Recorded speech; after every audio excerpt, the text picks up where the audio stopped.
வீட்டிற்கு முன்னே கூச்சல் கேட்டது. கதவை திறந்து கொண்டு வெளியே வந்தார் சுந்தரம். பார்த்தீங்களா உங்க மகன் செய்திருக்கிற அநியாயத்தை? கேட்டால் ஆத்திரத்தோடு வெளியில் நின்றிருந்த ஒரு பெண். என்னம்மா, என்ன நடந்தது? பதற்றத்துடன் கேட்டார் சுந்தரம். இங்கே பாருங்க என் பையன் முதுகை. தன்னருகே நின்றிருந்த 10 வயது பையனின் மேற்சட்டையை கழற்றி முதுகு காட்டினாள். 5 விரல்கள் பதிந்திருந்த சுவடு உப்பலாக தெரிந்தது. என்னம்மா இது? உங்க மகன் சிவா என் மகனை அடிச்சிருக்கிறான். புள்ள துடியாய் துடிக்கிறான். தெருவில் குழந்தைங்க நடமாட முடியல. எப்ப பார்த்தாலும் யாரையாவது அடிக்கிறான், அள வைக்கிறான். இதுக்கு முடிவே கிடையாதா? கூவினாள் தாய். அவன் எங்கே? ஆவேசத்தோடு தன் 12 வயது மகன் சிவாவை கண்களால் துளாவினார் சுந்தரம். அதோ வரான், அதோ வரான். சிறுவர்களின் சந்தோஷ குரல்கள். பயத்துடன் வந்து கொண்டிருந்தான் சிவா.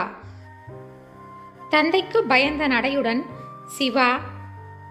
சுந்தரம் தெருவில் இறங்கி கூவினார். என்ன நடக்கப் போகிறது என்பதை நன்றாகவே தெரிந்து கொண்ட சிவா நின்றான். வாடா இங்கே. அட வான்னா வந்துரு. சுந்தரம் மேனி நடுங்க கர்ஜித்தார்.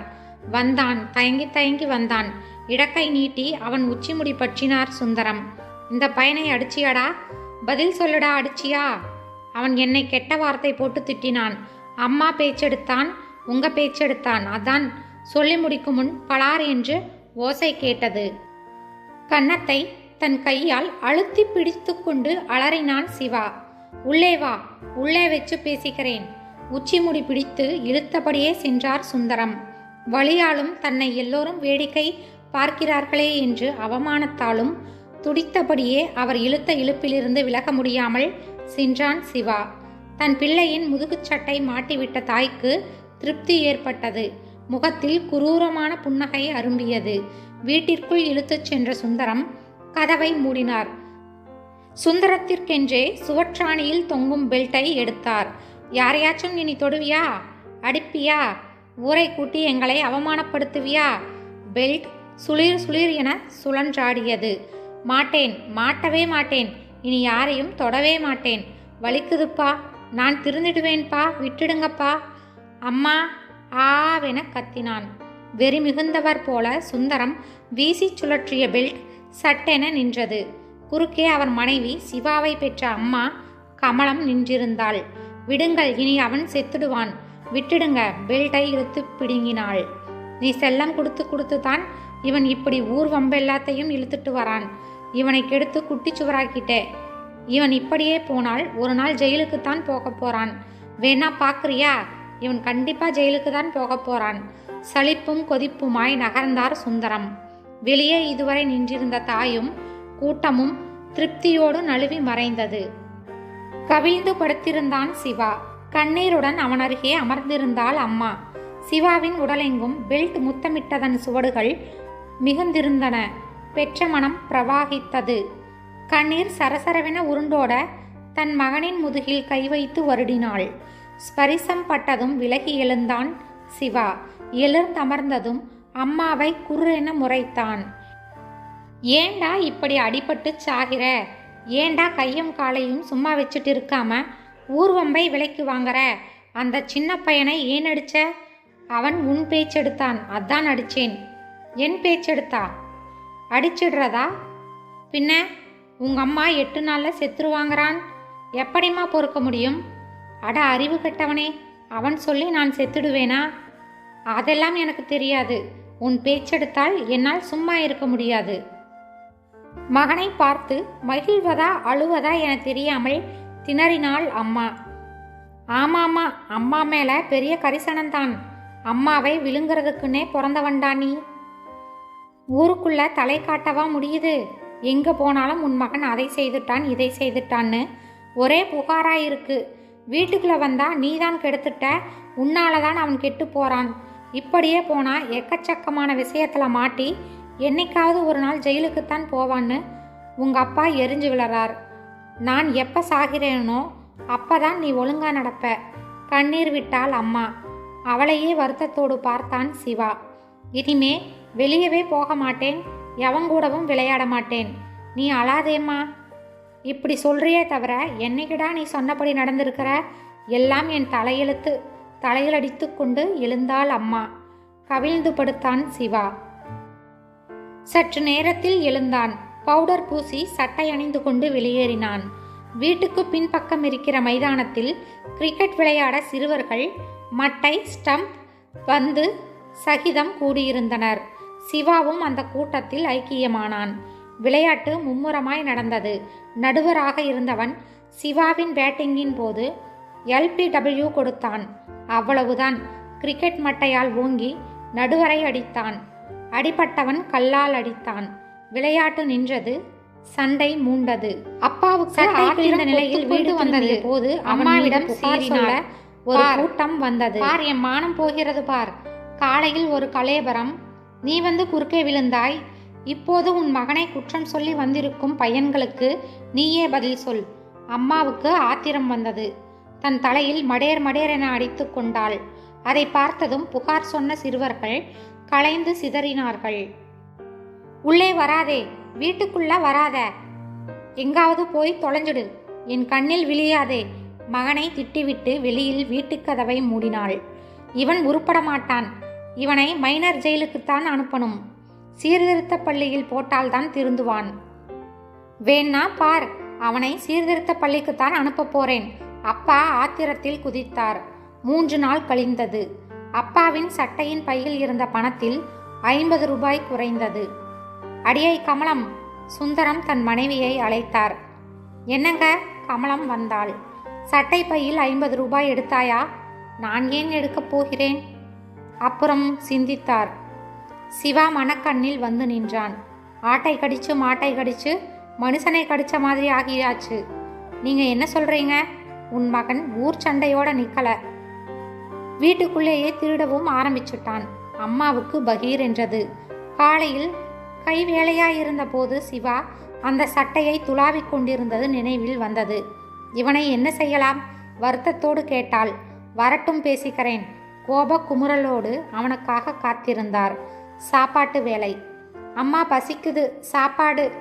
வெளியிலிருந்தே கேட்டபடி உள்ளே வந்தான் சிவா. டேய் சிவா. என்னப்பா? பவ்யமாய் கேட்டான் சிவா.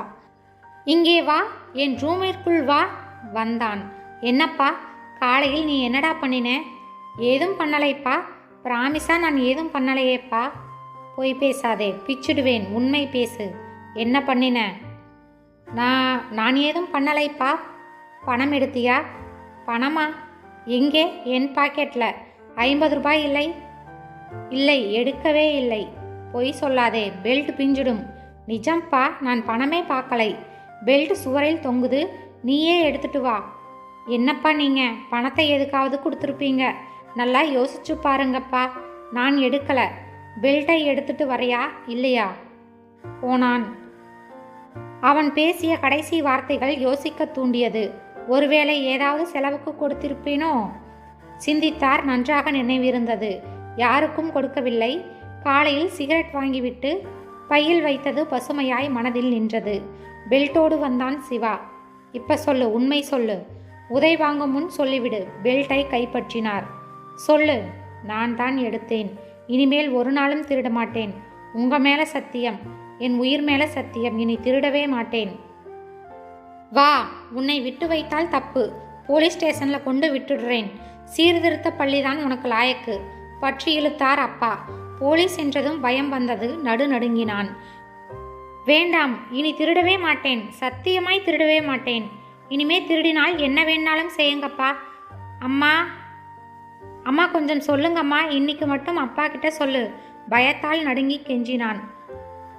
போ, இன்னைக்கோட உன் திருவிளையாடல் எல்லாத்தையும் விட்டுட்டு ஒழுங்கா நட. இனிமே ஏதாவது தப்பு தண்டா பண்ணின, சண்டை சச்சரவுக்கு போன, அவ்வளவுதான். பெல்ட்டை உதறிவிட்டு நகர்ந்தார் அப்பா. 1 வாரம் கழிந்தது. ஒரு பிரச்சனையும் இல்லை. சிவாவிடம் தெரிந்த மாற்றத்தில் அப்பா சுந்தரமும் அம்மா கமலமும் மனதிற்குள் மகிழ்ந்தார்கள். அன்று சுந்தரம் வெளியூர் சென்றிருந்தார். அம்மா மட்டும் வீட்டில் ஓய்வாக இருந்தாள். அவர்கள் குடியிருக்கும் லைன் வீடுகளின் கோடியிலிருந்து திடீரென அவர்கள் சண்டையிடும் ஓசையும் சிவாவின் அழுகுரலும் கேட்டது. தாய் மனம் துடித்தது. எழுந்தோடி வெளிப்பட்டு பார்த்தாள். லைன் வீட்டின் கடைசியில் குடியிருக்கும் ரயில்வேக்காரரின் மகன்கள் இருவரும் முன்னும் பின்னுமாய் நின்று அரக்கத்தனமாய் தாக்குவதும் சிவா சமாளிக்க இயலாமல் அடிபட்டு கொண்டு அலறுவதும் தெரிந்தது. பதறியடித்து கொண்டு ஓடினாள் அம்மா. விடுங்கடா, டே என் பிள்ளைய விடுங்கடா, ரயில்வேக்காரரின் இளைய மகனின் கையை பற்றி விளக்கினாள். அட சிறுக்கி, நீ ஏண்டி என் தம்பியை பிடிச்சு தள்ளின? ரயில்வேக்காரரின் மூத்த மகன் அம்மாவை எட்டி உதைத்தான். அவ்வளவுதான். கேவலமான வார்த்தைகள் பேசி திட்டியதோடு தன்னை எட்டி உதைத்தவனை என்னவாவது செய்தாக வேண்டும் என்ற வெறி அம்மாவிற்குள். திரும்பினாள். கீழே கிடப்பது என்னவென்றே சிந்தனையே இல்லாமல் கூர்மையான அந்த கருங்கல்லை எடுத்தாள். ஓங்கி அடித்தாள். நச்சென நெற்றியில் ரத்தம் பீரிட்டது. அம்மா, நான் செத்தேனே! ஓலமிட்டபடி சாய்ந்தான் ரயில்வேக்காரரின் மகன். அம்மாவுக்கு வெறி தணிந்த போது கரங்கள் நடுங்கின. குரல் கேட்டு லைன் வீட்டிலுள்ளவர்கள் வெளிப்படும் முன் சிவா தன் அம்மாவின் கையில் இருந்த ரத்தம் சொட்டும் கருங்கல்லை பிடுங்கி எடுத்தான். எங்க அம்மாவை கெட்ட வார்த்தை பேசி எட்டி உதைச்ச உன்னை சும்மாவாடா விடுவேன்? கருங்கல்லை காட்டி காட்டி வெளிப்பட்டு ஓடிவரும் எல்லோருக்கும் தெரியும்படி பேசினான் சிவா. அடப்பாவி, கொலைகாரப்பாவி, கருங்கல்லால் புள்ளைய அடிச்சுட்டு வீரப்பா பேசுற? ஓடோடி வந்த பெண்கள் சிவாவை சுற்றி வளைத்தார்கள். அம்மாவால் அதிர்ச்சியிலிருந்து இன்னும் மீளவே முடியவில்லை. யார் சொல்லியும் கேட்காமல் ரயில்வேக்காரர் போலீஸ் நிலையம் சென்றார். போலீஸ் வந்தது. எங்க அம்மாவை திட்டினான், எட்டி உதைத்தான், அதான் நான் அடிச்சேன். என்னை ஜெயிலில் போடுங்க, சீர்திருத்த பள்ளிக்கு அனுப்புங்க. போலீசாரிடம் வலிந்து போய் நின்று கல்லை கீழே நழுவ விட்டான்.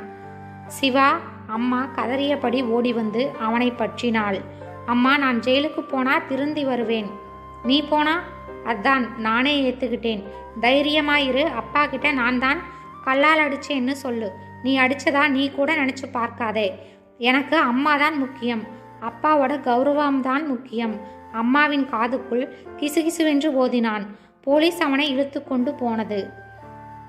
மகனே சிவா. அம்மா ஓலமிட்டபடியே நின்றாள். இந்த கதை உங்களுக்கு பிடிச்சிருந்தா மறக்காம லைக் அண்ட் சப்ஸ்கிரைப் செய்யவும். நன்றி.